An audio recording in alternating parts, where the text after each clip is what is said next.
Johnson. And Representative Pat Proctor.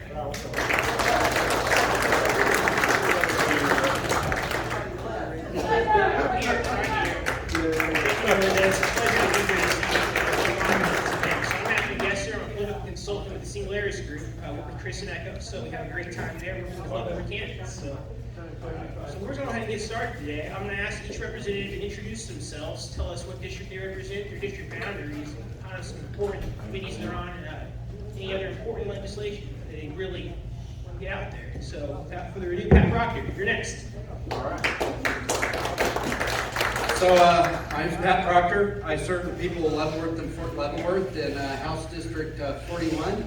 And if our redistricting map gets signed and approves court challenges, I'll also have Kickapoo Township. So, yeah. Tim Johnson, 38th District, which had major changes in, I will lose all of Johnson County, so I'll just come up to Leavenworth. And the way they wrap me around, I actually will come up here and have a little bit of Leavenworth. And that's interesting. And then apparently I made the redistricting committee upset. I now have 2 precincts in lineup. I'm on the Veterans Committee with everybody here. It's been the Veterans Committee, K through 12 budget. The Children and Seniors. I was also appointed to the Joint Welfare Oversight Committee, which has been meeting on welfare and adoption issues. I'm Lance Neelly. I'm with the 42nd District, which incorporates Eudora, Tonganoxie, Easton, and now with redistricting, I have McLeod. So I picked up a whole nother county. I used to just have the 2 counties. I had Leavenworth County and Douglas County, and now I'm actually a part of Jefferson County also. I have two committees with Pat. We have Veterans Committee and we have Transportation together. I have Judiciary, which is actually my favorite. That's a very interesting one. We go through a lot of stuff in there. And then I have one that I probably will not be in again next year, and that was Financial Institutions and Rural Development. And I will tell you all that I was happy every day that I stayed away from that. So I probably will be looking for another one, a different committee to be in to take that place. So. Thanks, guys. So we're going to hop right into a really hot issue right now. We're into the sports gambling and wagering with our first topic. So the House passed a sports wagering package by a bare minimum of 63 votes. What is in this bill? What are the prospects of its passing in the Senate? I think it has a good chance of going through. It was actually built up by the Senate and came to us. There were several people involved in the House that were involved with it. One of the things that angered a lot of people with that was towards the end of it, when it went over there, they found out that they had placed in there that the fund, 80% of the funds would be towards trying to procure a pro sports team in the Kansas City area, whether it be Johnson County, Wyandotte County, Leavenworth County. So, my thoughts behind it, I voted for it. I think I may have been the only one that did on that one. Was we already have the lottery, we already have scratch-offs.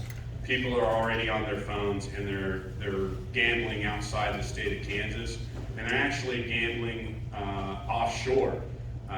There's 2 things with that. They may get that money, may go to someplace else. They may not get that money at all. The fraud that occurs in the offshore stuff is astronomical. So if we have the ability to turn around and put some regulation on it and bring some tax money to the state of Kansas, that's what I was looking at when I voted for it. So the gambling bill was done late at night.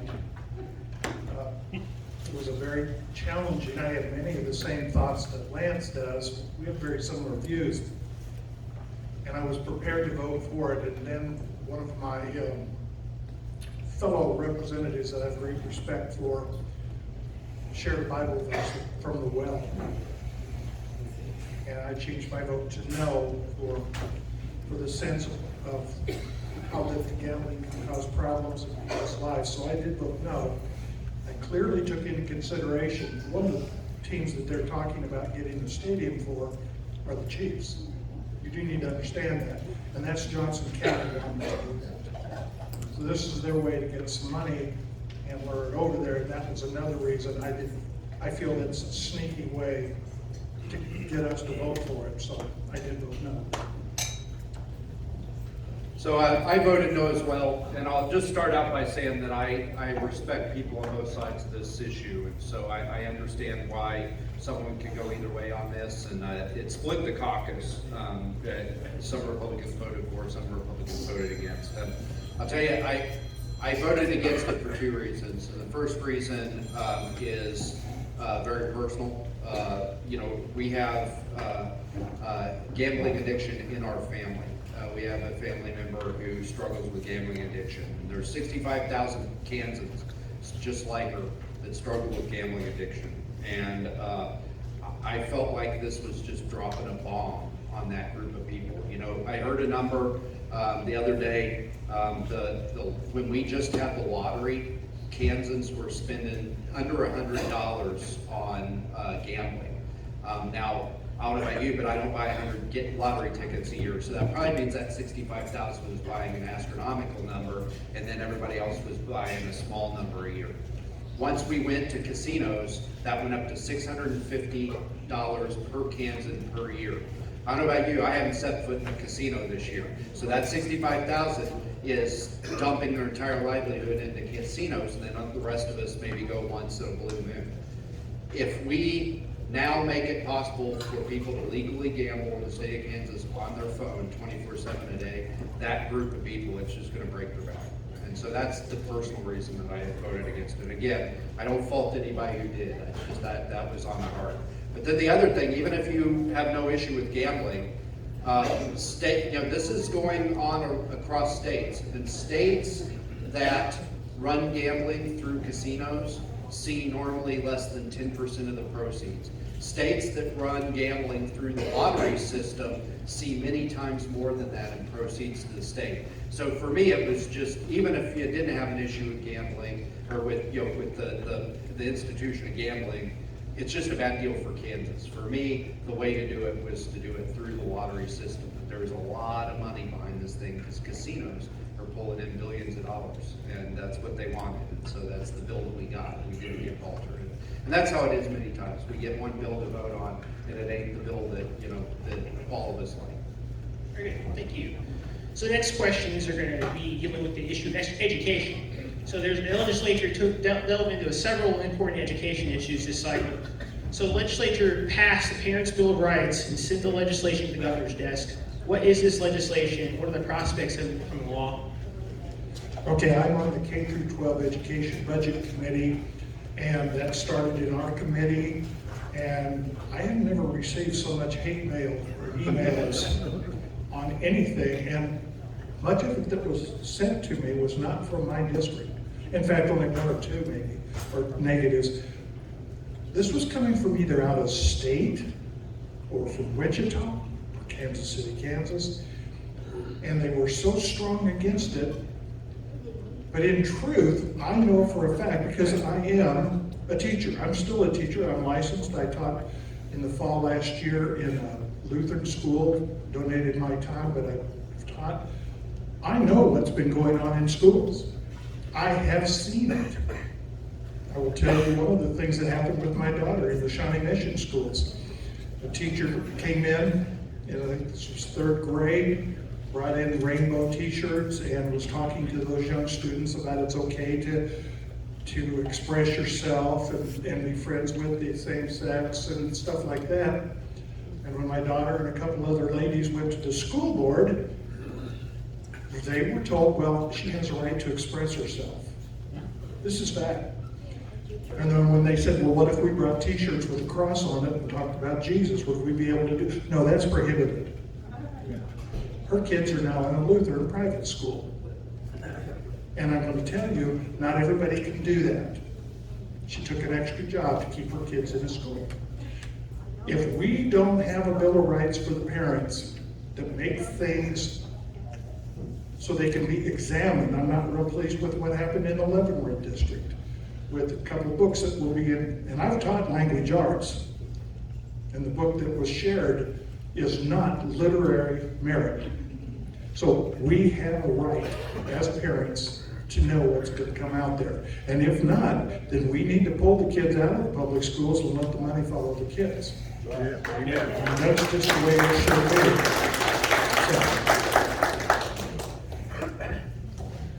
Well, much like other bills that come out, and he talks about the hate mail, the different groups put out things that just aren't true. And there were many things involved with that one that weren't true. There were several other bills that we had to deal with that. And, you know, I think all of us knew that we had planned on voting for a parental rights and stuff that way. One of the things that they were putting out was that schools would have to hire a whole nother person to get the legislature and people and parents this information. That information is already sent to the state school board, right? All those things are sent there. All they got to do is make a copy. Our copiers will print about 70 pages a minute and everything, so it would have taken them about a minute and everything to turn around and do this stuff. So the fallacies that they were claiming that they couldn't do these types of things were just not true. So the Parent Bill of Rights, the Parent Bill of Rights that we actually passed was just 12 simple principles. Principles that I think that any of you, if you read them, you'd agree with them, that parents have a right to be involved in their kids' education. They have a right to object to certain material being presented to their kids. You know, and even this bill is probably going to be vetoed. Not a single Democrat voted for it. It's probably going to get vetoed by the governor. But I'll tell you, I want it even more. And you know, we have to bring enough folks along to get a veto-proof majority. So we didn't get everything I would have liked to see in it, but there were two measures that got cut in committee before it came to us that I really would have liked to see. The first one was internet or an internet portal so that parents could see what their kids are learning, right? The curriculum. And you know, Leavenworth does this better than a lot of places. They actually have a portal that has some of the curriculum content. But the thing that the Leavenworth portal doesn't have that I thought was awesome and I'd like to see is if one parent objected to a book, then it would be flagged and every parent could see it and they could look at it for themselves. Because I don't know about you, but before Danny Zek stood up in the school board meeting and read the absolute true diary of a part-time Indian, I didn't know it had that in it. And if I had seen that listed on the website, I wouldn't have known that that had that objectionable material. And this book, Twisted, that we heard about at the last school board meeting, I had no idea about that book before before the chatter started about it. And you know, I'm pretty plugged in and pretty involved in local politics. Most folks aren't. They don't have time. They got lives, they got kids, they got to get from band practice to football to whatever. Just being able to flag those materials. So we didn't get it in this Parents' Bill of Rights, and frankly, this Parents' Bill of Rights is going to probably get vetoed by the governor because she's beholden to the teachers' unions and beholden to the school administrators. So God willing, we're going to vote her out, and we're going to get Derek Schmidt, and we're going to get the Parents' Bill of Rights.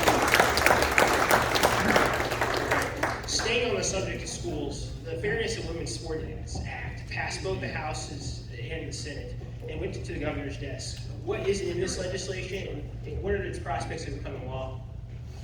The fact that we have to turn around and even do such legislation is ridiculous. It just is. We've all seen the stuff on TV about the swimmer breaking new records and things that way. There's no comparison. This was just logical, common sense legislation to make it so that girls play against girls and boys play against boys.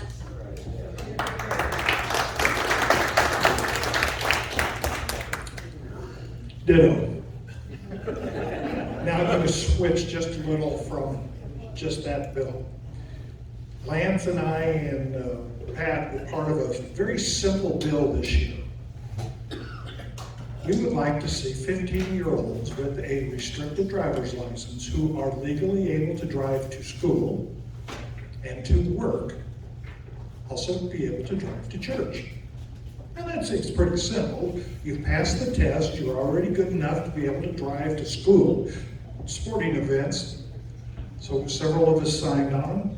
I was never more proud. My 14-year-old grandson got up, was one of the two speakers in committee, and testified on why we should have that. Now that's a simple bill, right?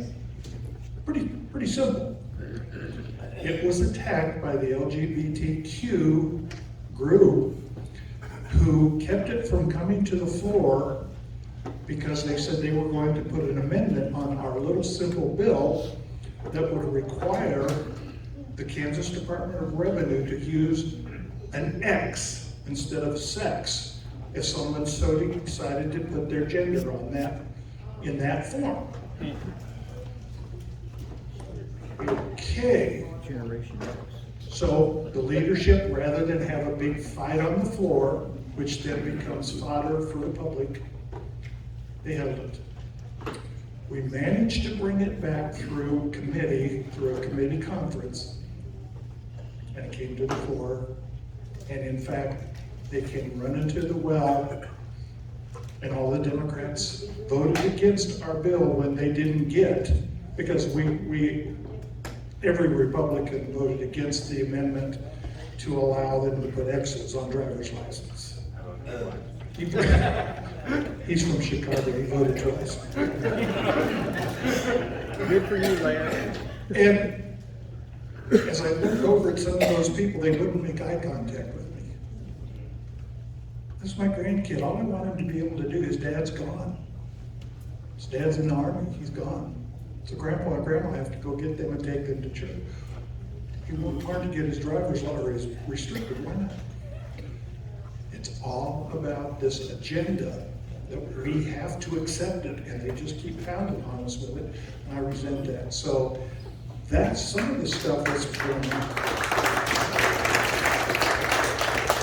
I'm glad you kind of broadened the topic. I mean, I think everybody up here voted, I know everybody up here voted for fairness in women's sports. It's a no-brainer. You see the picture of the 6-foot, Leah Thomas standing there next to those two women swimmers who got cheated out of a championship. I mean, that goes without saying, but it is. It's part of a bigger agenda. I have, if somebody wants to be gay, that is between them and their God. If somebody thinks God got it wrong and they're a woman instead of a man, that's between them and God. And whatever you want to do. But I draw the line at you making me participate in your fantasy, and I draw the line at you indoctrinating my kids. Another part of this Parents' Bill of Rights that got cut, that I'm going to come back full force next session if I have the honor of your vote to return, is being able to see the surveys that are being given to our kids. Some of these social emotional learning surveys that our kids are being given without our knowledge are shocking. I know somebody in the audience could tell us about a survey where they were asking, hey, are your parents vaccinated? Do you feel safe in your home with your parents not being vaccinated? Are you vaccinated? That's not a teacher's business. It's not a teacher's business. I mean, you've probably all seen down in Johnson County the what is it, gender identity unicorn, and point to where your privates are or whatever. I mean, it's just that, there was a representative on the floor who was talking about fairness in women's sports and started talking about her child who is has gender fluid or is transgender. It's a child. It's a child, and I think that if you go down a very dangerous road when you first are, filling kids' heads with this idea that, you're whatever gender you think you are, and then, really advocating for it, and encouraging it, and participating in the fantasy of a child. I just think that's very dangerous, and none of us know where this leads, but we all know it leads to a bad place.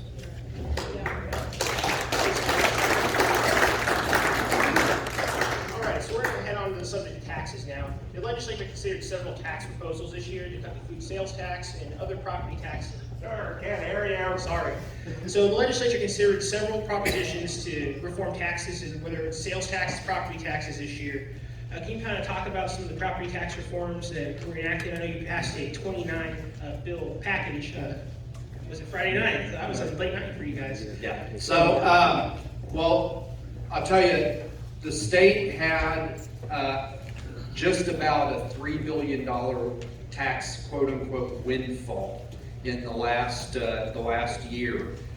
Because prices are going up, right? As prices go up, house prices go up, the cost for, the sales tax goes up. So they've been raking in this tons of money, right? And politicians, they get more money, they want to spend it. And I was very determined that when we went back to this session, that we were going to give the money back to you, the taxpayer, because it's not the government's money.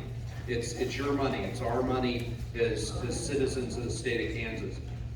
One of the things that we did with that windfall is we took $1 billion of it and we paid the Capers debt. So the Capers is now solvent. Yeah. But there's an added benefit to that. The added benefit to that is that we're paying $100 million less every year in debt service, which we can get back to you in the form of tax cuts.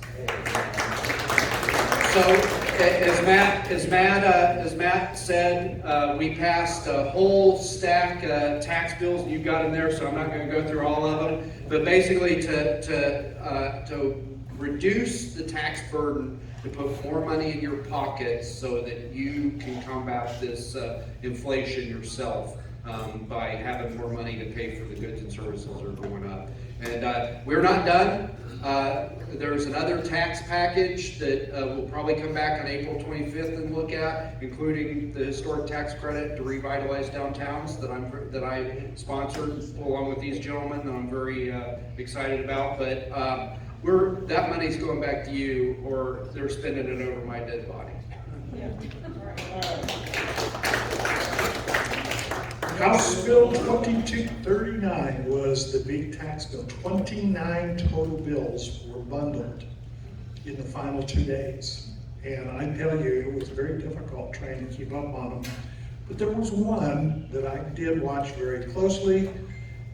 When I ran for office, and Lance and I were running 2 years ago, we talked about a tornado relief bill. You guys remember that? A little tornado that came through our county, through the south end? Didn't go through the first year. Willie Dove was on that, and Lance and I and Pat. It passed. We will have, I can't, it's not exactly how we wrote it, but it will allow our county commissioners to make the decisions, and it has to be signed by the governor though. So I mean, until that happens, I'm not sure of anything. I'm sure, I usually get a weekly call from one of our other, it's not here, county commissioners to ask me how that bill's going, because that was his baby. And it just shows you that when we work together, sometimes it takes a little while, and it will be retroactive. So if you were a property owner who lost in that particular 2015, yeah, all the way back. So we were very proud of that. Tim did cartwheels in our office, which there's not a lot of room for Tim doing cartwheels in our office. But there were two other things in that tax bill that I was paying attention to, that I was looking at, that could genuinely help our constituents and help people across Kansas.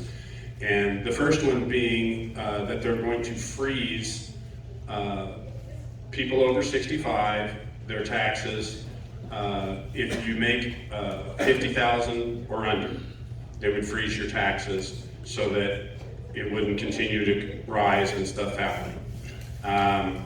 And we know that doesn't incorporate everybody. I did consider it a huge win that the state of Kansas was willing to give up, because that's tens of millions of dollars that they're putting out there to try and help people that are going to be on fixed incomes and stuff that way. The other one had to do with, now I'm trying to think. I'm trying to think of what the second one was. Because, like I said, there was 29 of them in there. Teacher doctors, is that one? No, not the teacher doctors. There was another one in there that was going to turn around and help multiple people. And I'm trying to think of what it was. I'll think of it here in a second, and I'll bring it back up and everything when we go on to something else. I want to add something on that property tax thing, the 50,000. So first of all, the county applies to the state to get the difference. So we're not sticking the county with the bill. Second, that 50,000 goes up with inflation, that bottom floor of income. So, it's not 20 years from now, you still gotta be making 50,000 when 50,000 is enough to buy a loaf of bread. And finally, it also included 100% disabled veterans. Yeah. I remember when he said the property tax. Okay, first of all, the state of Kansas, on your evaluations, which has been a horrible, horrible, bad word all over the county, drops off the first 20,000. So, for example, if your house is worth $200,000, you paid taxes on $180,000. The state of Kansas doubled that now, and you would only pay taxes on $160,000. That right there is going to be huge across the state of Kansas.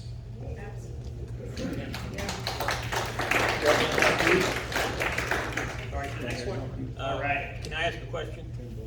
We have about 15 minutes left to go, so before we let out the KU game. So we're going to try to get through these, and if we have time at the end, we'll see what we can do. So we're going to hop on to the issue of health care. I know there's a lot of hot button issues that came up in this. So the legislature passed several pieces of legislation, including one that expands the scope of nurse practitioners, and another that expands short-term health insurance plans. And there's also the hospital immunity package that also went through. Can you guys kind of talk about those and what those mean for the state and the people of Kansas? So I carried the short-term insurance bill, and it did not fare well in the legislature. There are a lot of things lined up against it. So I don't think it gets signed by the governor. It did pass, but not with a veto-proof majority. So what it does is, right, short-term insurance is already a thing, right? If you're between jobs, or say you left your job and you're just a couple of years from Medicare, you might take short-term insurance, right? And right up front, it tells you what is and what isn't covered. You can get everything from like the teeny tiny minimum amount of insurance to the Cadillac plan, depending on what you feel like paying. And then it's only for 6 months or a year, and you can extend it up to another year. That's the current law. What this bill would do is allow you to extend it for up to 3 years. Do 2 extensions up to 3 years, which gives more flexibility. Now, if you've retired and you've only got 3 years of Medicare, you can gap that insurance. And of course, Democrats don't want it. Democrats don't want it because their argument for Medicaid expansion is that it would insure 150,000 people. And if 150,000 people aren't uninsured, then they lose their argument. So they fight tooth and nail against any option except for Obamacare, which is what Medicaid expansion is. It's Obamacare. And so they fought us tooth and nail. They got up and said, nothing's covered. If you get cancer, they're going to drop your policy. But one of our fellow legislators, Clark Sanders, got up and told the story about his wife getting cancer, and the only reason they didn't get stuck with a $45,000 bill is short-term insurance. So it kind of shut down the whole debate. We did get it passed. I'm not confident the governor will sign it, and I'm not confident we have the numbers this year. But God willing, we get a new governor, and we'll take care of that. Along with that, Senator Beverly Gossage is to our south. And if you look at the new districts, I'm very pleased because she is, in my personal opinion, one of the very top experts on insurance matters. She's a wonderful woman of faith, and I trust her judgment, and she answered all of the questions on this. She pushed it and carried it in the Senate, came over and talked with us. Her district will take over much of what is Tom Holland's in the future.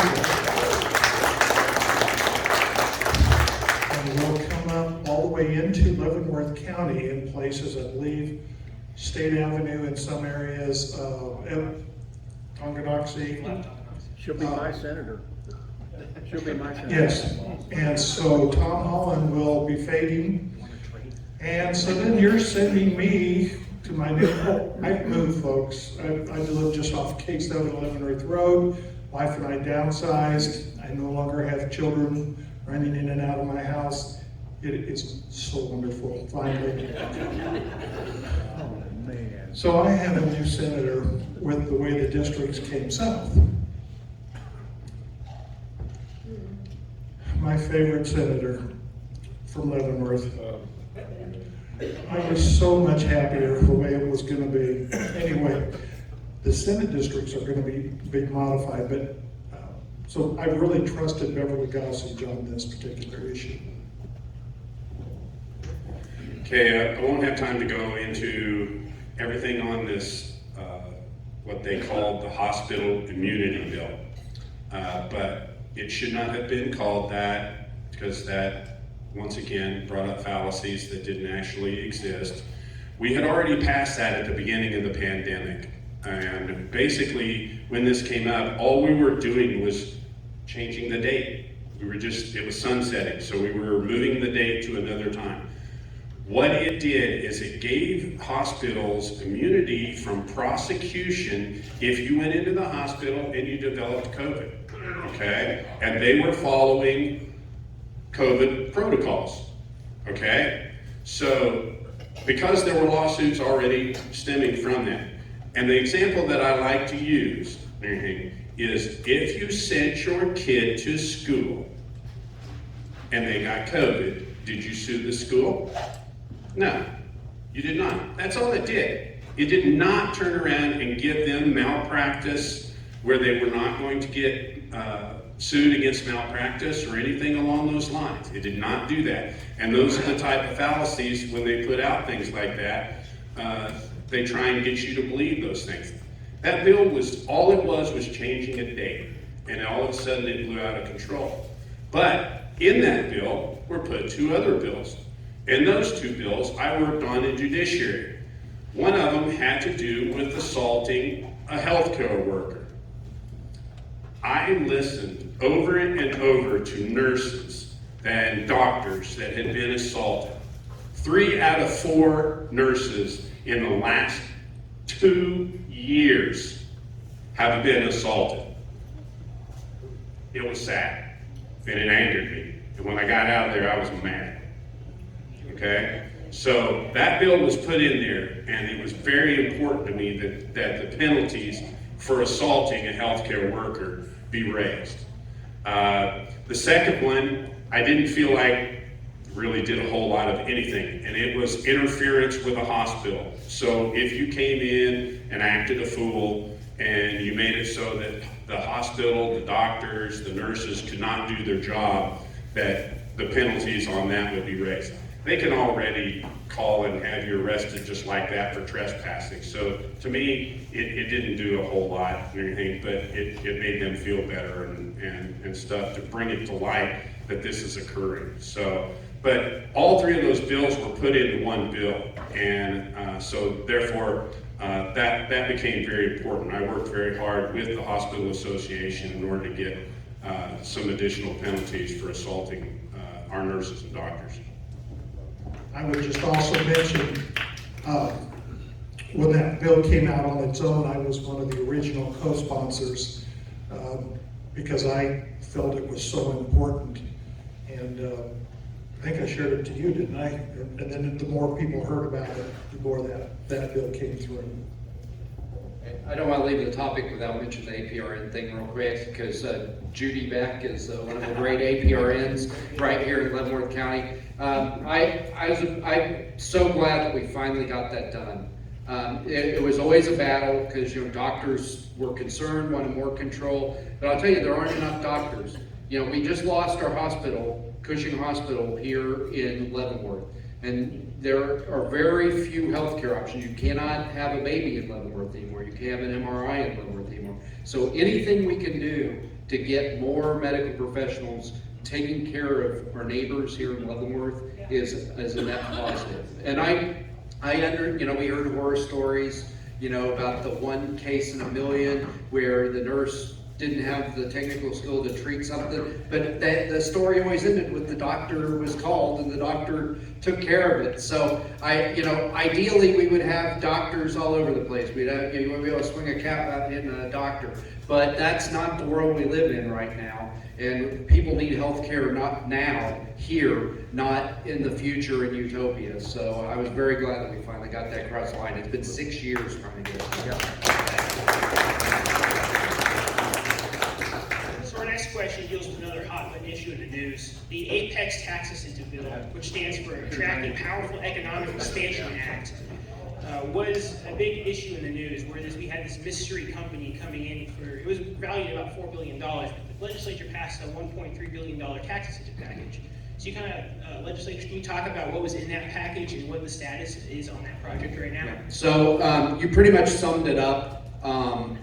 We're competing with Oklahoma for this big company, and it's a big company with, there are a lot of rumors. One of the rumors is Panasonic. I don't know anything more about it than you do from watching the news, but the rumor is that they're gonna do battery technology for electric vehicles out of this plant.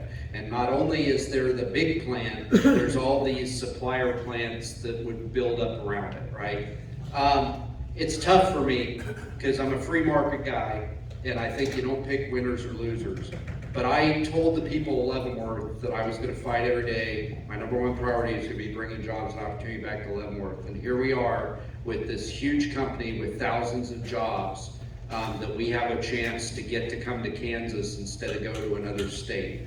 And so I prayed on it, I wrestled with it, and I decided to vote for it because I think that the opportunity, and there was a lot of really good work done by a lot of really good legislators. Our chairman of the Commerce Committee, Representative Tarwater, he really wrestled with this thing. It was a crappy bill when it came to us from the governor, and they added all kinds of mechanisms so this company can't come and then leave in a year with all their money. There are a lot of controls in there. And again, I am a free marketer, and I understand when it came to us, it had a corporate income tax cut for everybody. So while this business gained, all of us gained, that got stripped out of it, and I was very mad about that. We do get one small corporate tax cut, but it doesn't really match what the Apex incentives are. But we will get our money back out of this thing if they come, and if they don't come, we don't spend anything. And so,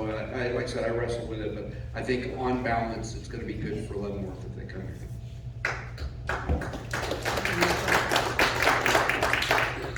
So, I represent Johnson County. I represented the district in the area where this secret plant was coming. They wouldn't tell me anything. And as I started to look through and search and analyze, I began to see that some little shenanigans were taking place. And this is what I heard: it's for our own good. Just vote for it, and then you'll see how good it is. That sounds Oh, Kadoki, I've heard that one once before. Obamacare? Yeah. Because I walked that district of DeSoto, I walked down there. I kept asking, so where's it go? We can't talk about it. They had to sign these forms that they wouldn't tell anybody where it was going to be. Well, then I got a couple calls from my constituents, and I started going over and talking to them. The city council in DeSoto had already taken actions to rezone, to make special concessions, what's it called, a TIF package, worth millions of dollars in giveaways, and they still weren't saying where it was. And then I started talking to some of the people that wanted to know. They still wouldn't tell us. Fortunately, I had the Kansas City Star call me and say, so what is your comment on the fact that that Apex building bill will be built in your district? Say, what? Well, it didn't take me too much longer to know exactly where that was, because you could trace it to where they'd rezoned everything, and that's, of course, Sunflower Ammunition Plant. So in which case, then I started checking, and two of my sons are munition specialists. If you want to know about how to make a bomb and disposing and stuff, they know. Are you aware that Sunflower Munitions Plant has not yet been fully cleaned and cleared? Yes, we're aware of it. About 30% of that stuff, and where's Randy Smith? Randy Smith poured sand on a lot of those 55-gallon drums back in the day, because we were talking about it. Some highly corrosive materials are in these 55-gallon drums. There's millions of dollars still left to clean up. So who's going to pay for that? The Army? Yeah, got that one. I voted against that bill, and I spoke against it, not because I'm against business and free enterprise, but because they wouldn't tell people what it was and be honest with them, and because I knew all of those people who were losing their homes to a huge business where we're going to have 4-lane roadways and new interchanges and those little retirement homes. One lady was crying when she talked to me. This was my retirement home, and my husband passed away this year, and now we're going to have all these trucks. 10,000 new jobs. Don't tell me that there's not going to be a different traffic pattern. Don't tell me that you're not going to change it. So all these people that had nice residential, do you think could have been honest? So I voted against it. It is batteries. And it is exactly, I mean, they're car batteries. And if you need car batteries, I'll still be driving my 4-wheel drive.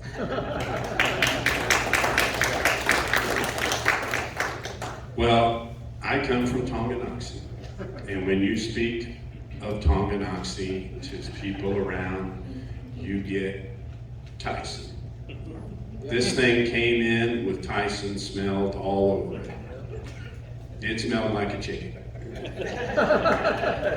They still have not honestly told us that it is Panasonic or that it is, going to be batteries.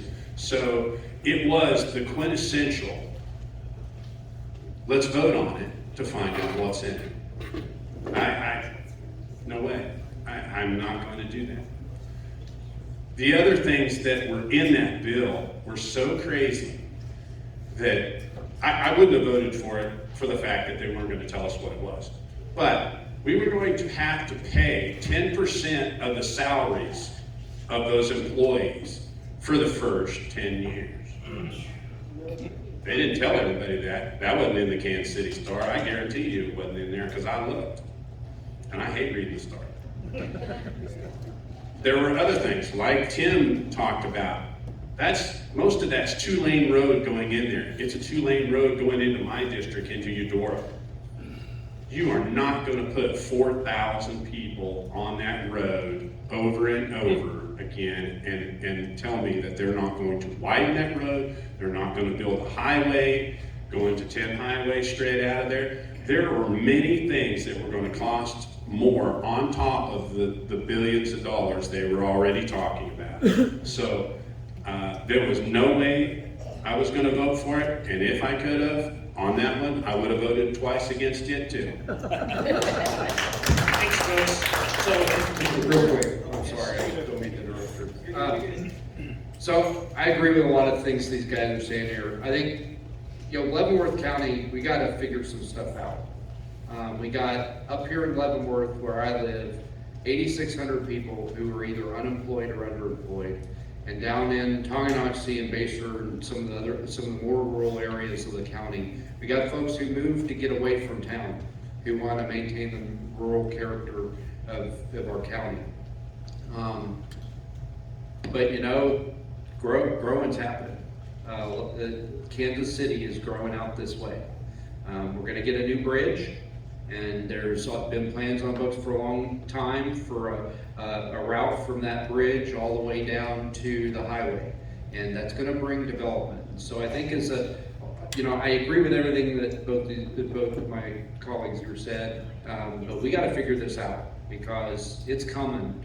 And we gotta figure out how to grow and how to grow smart because we're gonna grow.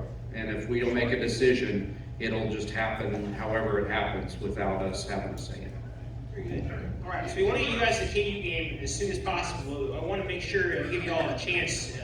So there's a lot of things that come up in the legislature. There's a lot of hot items that get all the media attention. What's the big thing the press missed? What did the press catch?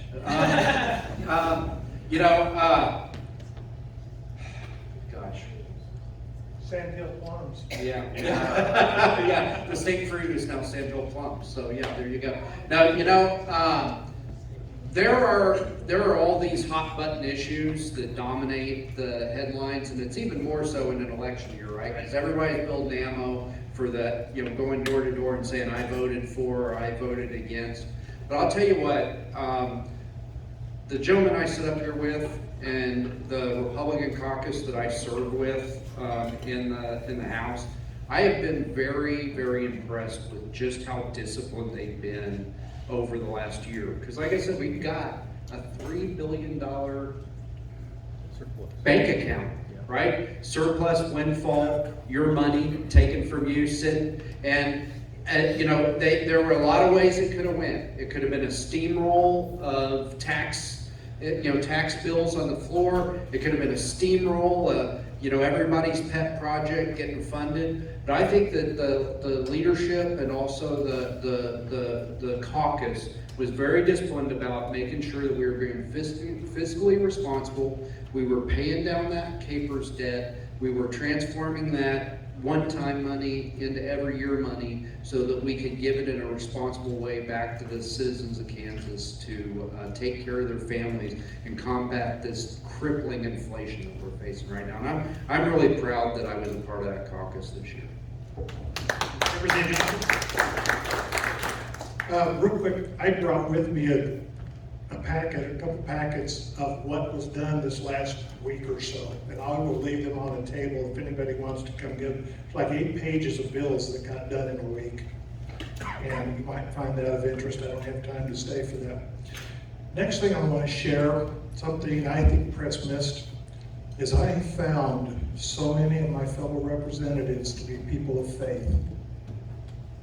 We have a wonderful chaplain in our state legislature who is counseling, who leads prayer. We have prayer services. And I watch time and time again, clearly these two gentlemen with me and also Representative French are people of faith. And I think that's how we're going to make things better. And the press will never tell you this because I honestly think maybe our governor is anti-religion. We get left out of everything. She tried to do away with our meditation room and stuff. But there are people that stand up daily for their faith, and I'm so proud of that. And the last comment I want to make, Representative French and Linda are not here today, but for 2 years he has been my mentor. And Linda also. She had a lot of knowledge that I needed help with. There were times in that office, as much as she and I would battle with jokes and things, she had good advice for me. And I think a lot of the success for us rookies here will come back to David French and his quietness at times, but he was a true mentor. And I don't think people understand how influential he was in getting what I guess the crazy four of us, getting things done. And I just hope that when you see him, you let him know how important he has been in the process the last 2 years. And Representative Neelly, you want to close us out? Ken, there was, like I said, there were many things that the press didn't keep. There were many bills. We had, I don't remember if it was Wednesday before or one before that, but we had 30 bills in one day that we did. So there are many things that we probably could turn around and talk to you about, and things that'll come up. I've studied tax bills and everything yesterday, going through those 29 items that they had put together, looking for things and ways to turn around and help constituents. So there's many things that we're going to have to study and figure out, and if there's changes that need to be made, can we turn around and make them so that we can make them better? One of the things that happened and that I was really angry about was that came up in the appropriations was they were giving a 22% raise to the Kansas Bureau of Investigation, KBI. 22%. Okay, that sounds like a lot. Well, it's still not high enough that it's meeting the standards of our other states. Many of them are going to Missouri, or they're going on to Lenexa Police Department, Olathe, etc. But here was a bigger problem. The Highway Patrol had not had a raise in 6 years. And there are 85 openings across the state of Kansas right now on the Highway Patrol. And they were giving them a 2.5% raise. And I was mad when I heard about that. And I went in and I said, you guys complain about the Democrats defunding the police, and the top police department in the state of Kansas, you're going to give a 2.5% raise. You should be ashamed, and you should fix it today. Well, they didn't fix it that day. But I kept coming back, and I kept talking to people on the committee. And when they got up there, they used the example that I had given them. There is a gentleman that is a highway patrolman that lives out by Leavenworth Lake. And he was going to be one of those that just benefited from that massive 2.5% raise. They changed the pay scale of the highway patrol to what they call a police parity system instead of the stair step. Because here was the issue. They didn't have any problem giving the little guy down here that just started and those guys that are out there on the road. But they did not want to turn around and give these guys up here that were making $130,000. They didn't want to give them a raise, which I understand. I didn't want to give them one either. I was looking for these guys down here. So they did this police parity system. He is now going to get an 18 to 20% raise. Yeah. It's impressive. All right, folks, it's been a pleasure being here with you this evening. I think they're wanting to point out the value of them both back there. So if you need a sign, they can help you out.